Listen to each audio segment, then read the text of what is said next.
N'hésitez pas à liker la vidéo si elle vous plaît et si vous êtes nouveau sur la chaîne, n'oubliez pas de vous abonner et d'activer la notification pour ne rater aucune de nos prochaines vidéos.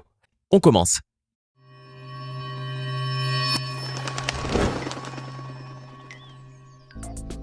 Bonjour à tous. D'une générosité inépuisable, la nature offre décidément de belles créatures dont la beauté continue de susciter l'admiration des humains.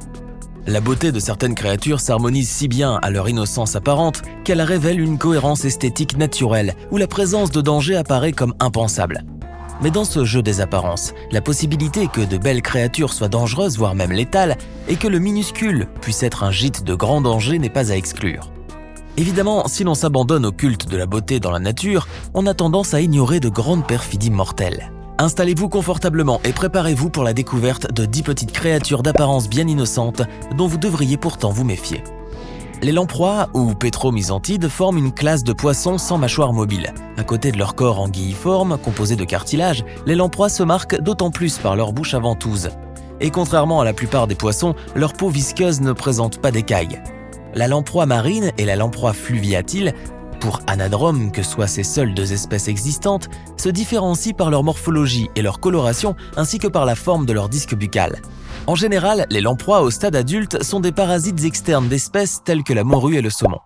Et autant dire que pour se nourrir du sang et des liquides organiques de leur proie, ces vampires asiatiques s'y fixent au moyen de leur bouche à ventouse et de leurs dents acérées. D'ailleurs, la propriété inhibitrice de la coagulabilité du sang de leur salive leur en facilite l'aspiration. Bien que les lamproies ne présentent pas de grands risques pour l'homme, il n'en est pas moins important de relever que leur morsure n'est pas particulièrement agréable.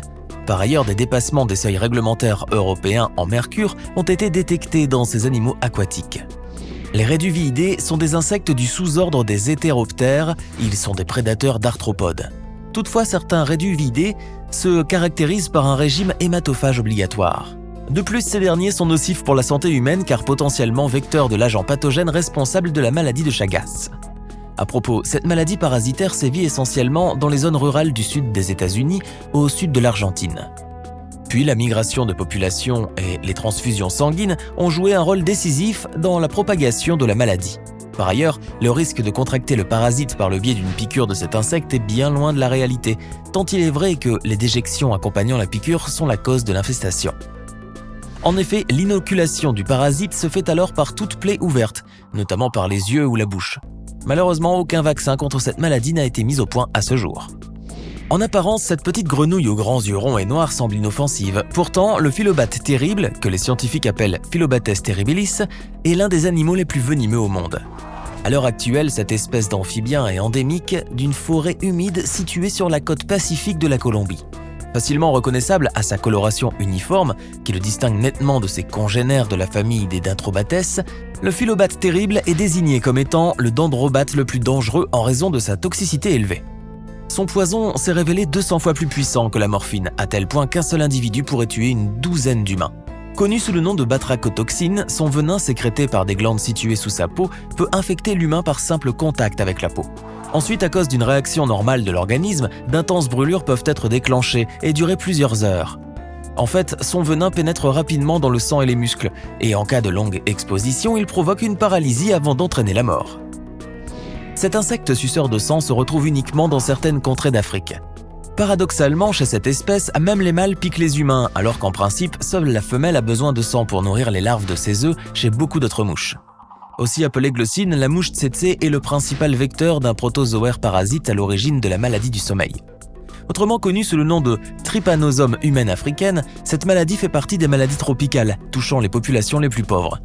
Elle est souvent mortelle, ou elle provoque à minima un état d'apathie accompagné d'une faible productivité.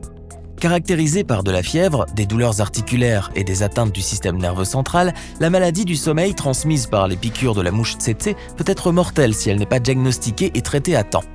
Le seul moyen de prévenir ou de réduire la transmission de la maladie consiste à lutter contre les mouches tsetse ou à empêcher le contact entre l'homme et le vecteur.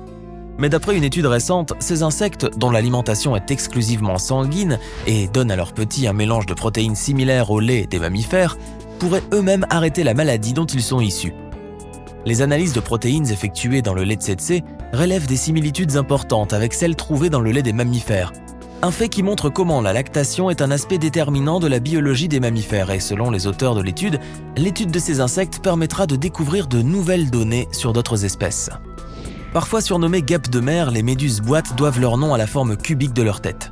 Avec leurs fins tentacules, ces animaux aquatiques ne paraissent pas particulièrement redoutables. Pourtant, un simple contact avec eux peut être fatal. En fait, le terme méduse boîte couvre plusieurs espèces dont la taille varie. Alors que certaines ne mesurent que quelques centimètres, d'autres peuvent atteindre 3 mètres, tentacules compris. Les méduses boîtes sont connues pour le venin extrêmement puissant produit par certaines espèces telles que Chironex fleckeri, Carukia barnesi et Malokingi. Considérées comme étant les plus venimeuses de la planète, les méduses boîtes qui fréquentent les eaux du bassin Indo-Pacifique et particulièrement les côtes du nord de l'Australie produisent une neurotoxine si puissante que leur venin peut tuer un humain en quelques minutes. Le secret de leur dangerosité réside dans les toxines puissantes contenues dans leur venin. Ces substances attaquent le cœur, le système nerveux ainsi que les cellules de la peau. Un contact prolongé avec une méduse peut ainsi facilement conduire à un arrêt cardiaque en quelques minutes. Le cône marbré est un mollusque gastéropode de la famille des Conidae. C'est sur les récifs coralliens de la région Indo-Pacifique, en eau peu profonde, que le risque de rencontrer ce coquillage peut se présenter. Cette sorte d'escargot est venimeuse, ce qui signifie qu'il peut utiliser son appareil venimeux à des fins défensives ainsi que pour tuer ses proies. Son venin est d'ailleurs l'un des plus redoutables du monde marin. Le nom cône marbré fait mention des dessins de la coquille qui rappellent ceux du marbre. Ce prédateur carnivore est doté d'une fine trompe armée d'un harpon lui-même muni de dents creuses et ouvertes par lesquelles le venin peut s'écouler. Sa blessure, très douloureuse, provoque un engourdissement et un gonflement rapide localisé autour de la plaie.